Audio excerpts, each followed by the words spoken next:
Oh, the evils of evil Islam. This is a really big subject right now. You'll hear Donald Trump going on about it, and the conservatives on one side yammering about how we shouldn't allow any Syrian refugees into this country, and on the other side, the liberals who would probably let anyone into this country. What's the truth? Well, I'm going to take this from a couple different perspectives. First, a theological one, and then a social one. From a theological perspective, I think that Islam is very badly misunderstood. I went over this somewhat in my video on Sharia law, but I'd like to go into it a little bit more because I think, well, Islam itself and Muhammad and the Quran are very badly misunderstood. I'm going to read you a couple passages from the Quran itself, which will hopefully give you a little more of an idea. None of you have faith until you love your neighbor what you love for yourself. Whosoever wishes to be delivered from the fire and to enter paradise should treat people as he wishes to be treated. Now, obviously, you'll notice this sounding very much like the Golden Rule.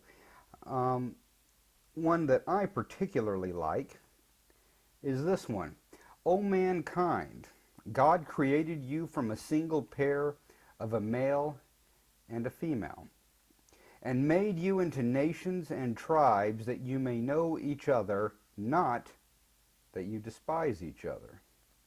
Verily, the most honored of you in the sight of God is he who is the most righteous of you, and God has full knowledge and is well acquainted with all things. From the Noble Quran. Now, there are some, unfortunately, rather hateful sounding things in the Quran as well, which in my opinion could very much be compared to, let's say, the Old Testament, where a lot of very warlike statements were made. And some people will argue that they're different because in the Bible, or the Old Testament, they were being made specifically to a certain group of people, whereas in Muhammad's the statements by Muhammad in the Quran were kind of blanket, just all infidels.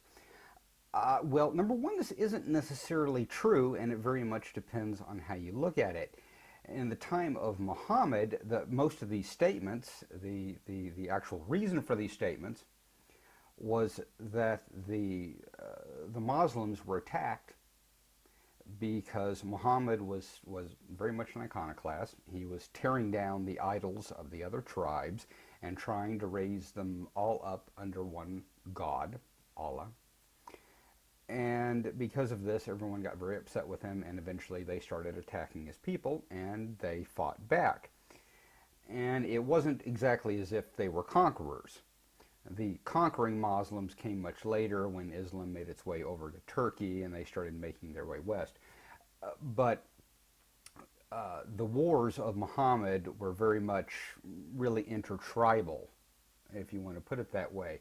And on the other hand, again, depending on how you want to look at it, in the Old Testament, we're really talking about a group of people, the Israelites, who came out of Egypt, went to Canaan, a place they'd never even been before, and started killing people and took them over and raised up their nation. And so, yes, those somewhat unfortunate statements, kill all the men and the women and the children and just take the virgins, that sort of thing, was being directed directly at Canaanites, but then they were conquerors. So depending on how you look at it, it's almost worse than what the Muslims were doing. Now, I'm not saying that to bash Judaism or the Bible, but simply to put things in perspective. On the other hand, there are some Christians who will say, well, yes, there were some very hateful things stated in the Old Testament, but fortunately none of that matters because we only believe in the New Testament. We only believe in what Jesus said. And I'll read you a few more quotes here. And he said unto them, When I sent you out without money belt and bag and sandals, you did not lack anything, did you? They said, No, nothing. And he said unto them, But now whoever has a money belt is to take it along, likewise also a bag.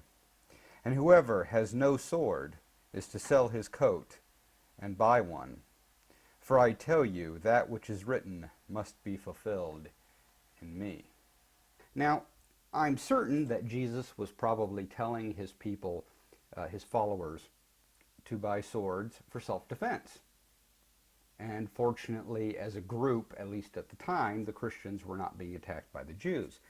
And so that was never done. But he did tell them to buy those swords. He was obviously either afraid that they were going to be attacked, or for whatever reason, perhaps at the time, he thought they were going to overthrow the Romans. I have no idea.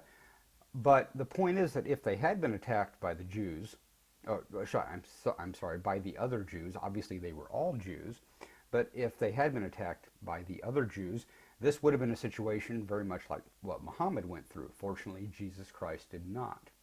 Now, we usually associate Jesus Christ with his more positive statements, and obviously I'm a big fan of Jesus Christ. He said some really wonderful things, but on occasion he didn't.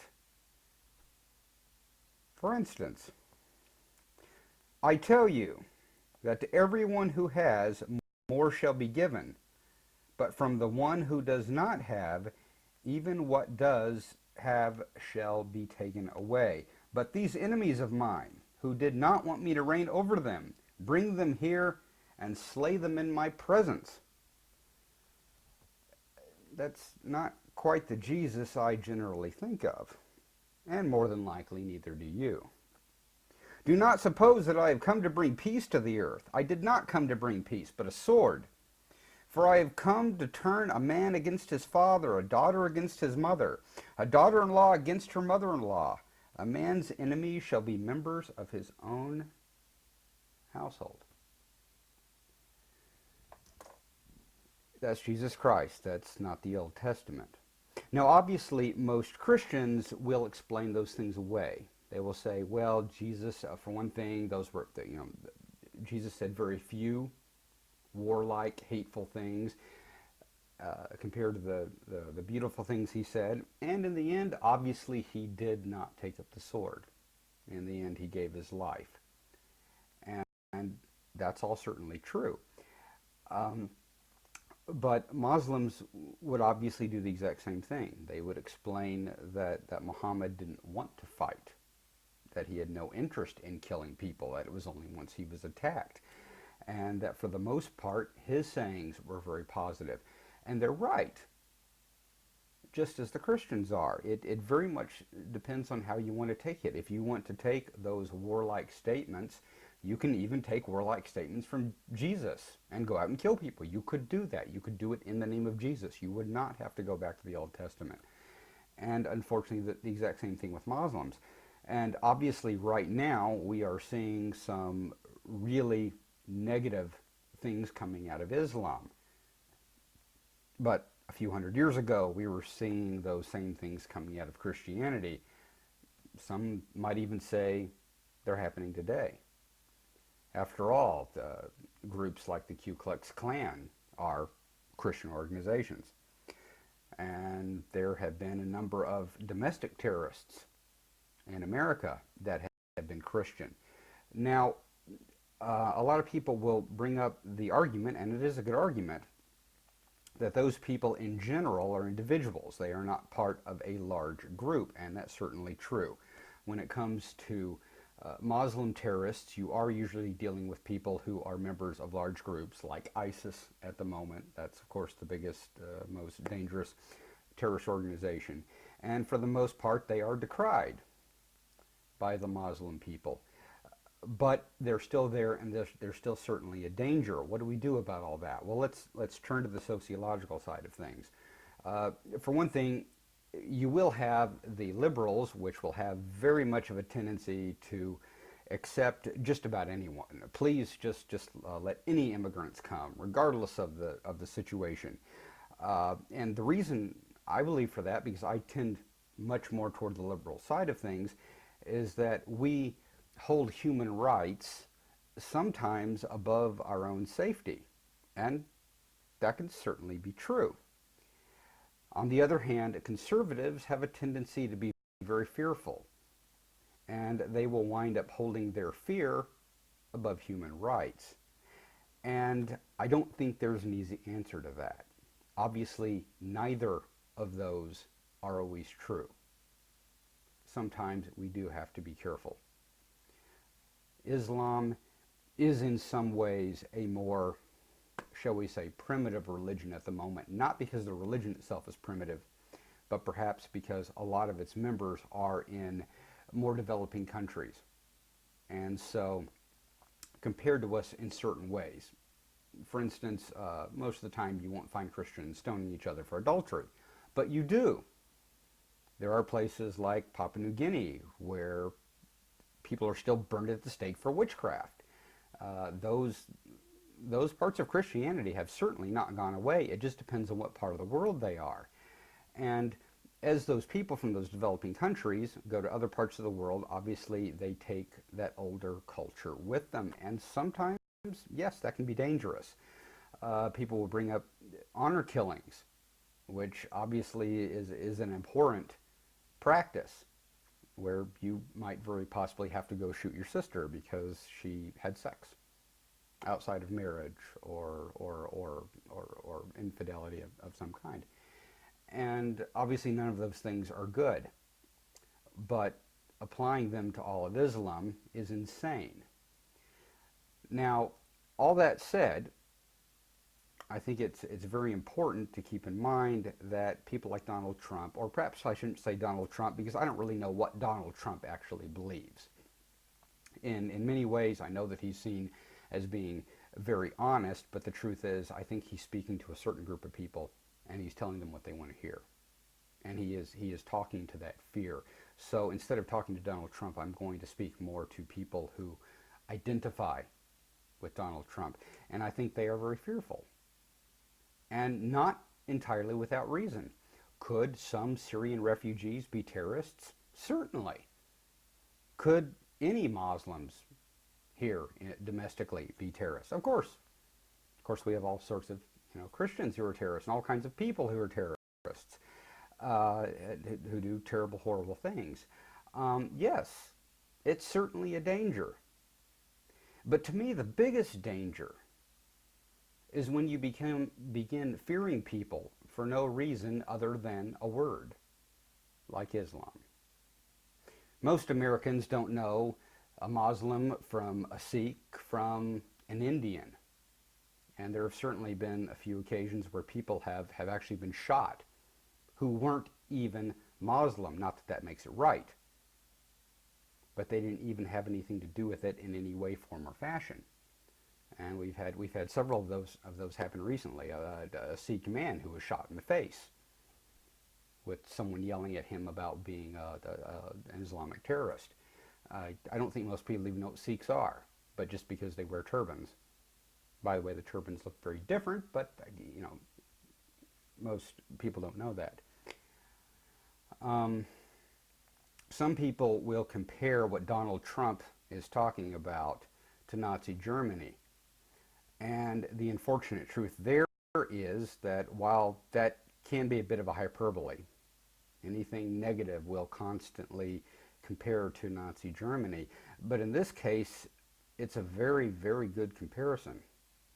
You see, Hitler didn't hate the Jews and start ragging on the Jews and eventually start killing the Jews simply because they were Jewish, simply because they were a group he could pick on. He blamed them for conspiring against the German nation during World War I. He blamed them for the downfall of Germany. And they had most of the money at the time. He felt that they had not given enough money to help rebuild Germany for whatever reason. And he had, quote unquote, good reasons for disliking the Jews. Now, obviously, these were just a bunch of excuses. But at the time, the German people were extremely fearful. And it was very easy to whip them into a frenzy of hatred over it. And that is the time when, unfortunately, humans become by far the most dangerous, whenever you make them fearful. Now, that doesn't mean there aren't things to fear. That doesn't mean there aren't genuine dangers in the world. But I think that part of our human evolution, part of what we are really genuinely trying to move towards, is being able to balance that fear with human decency. Yes, even America has been known to do some terrible things to groups of people. Look what we did to the blacks in slavery. Look what we did to the Irish, which was pretty much slavery. The way we treated the Japanese in World War II, it was abominable. And doing that again to a group of people simply because they happen to be of a religion is just as bad. Now, what do we do about avoiding terrorism? Well, that's another matter altogether. Obviously, we have to remain ever vigilant to that type of thing. But at the same time, we have to be extremely careful that fear is not our only motivation. I'm the Urbanomist. I'll see you guys on the next one.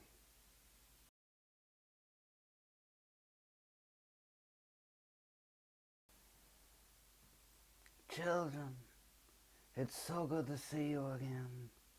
I come here only in the hopes of asking for money because I don't really have any at the moment.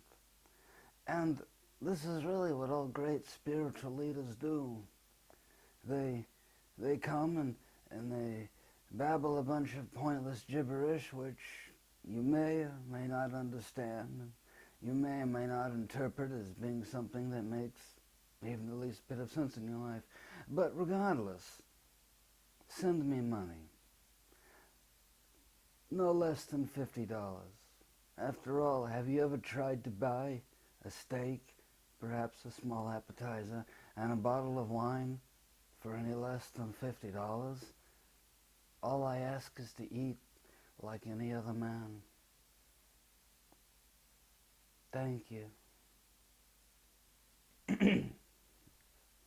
I have seen the light. I have seen the... Actually, there's a number of lights in here. There's one right here, and there's one right here, and there's one right here. Now, none of you can see them, but they're glowing off my face all the time.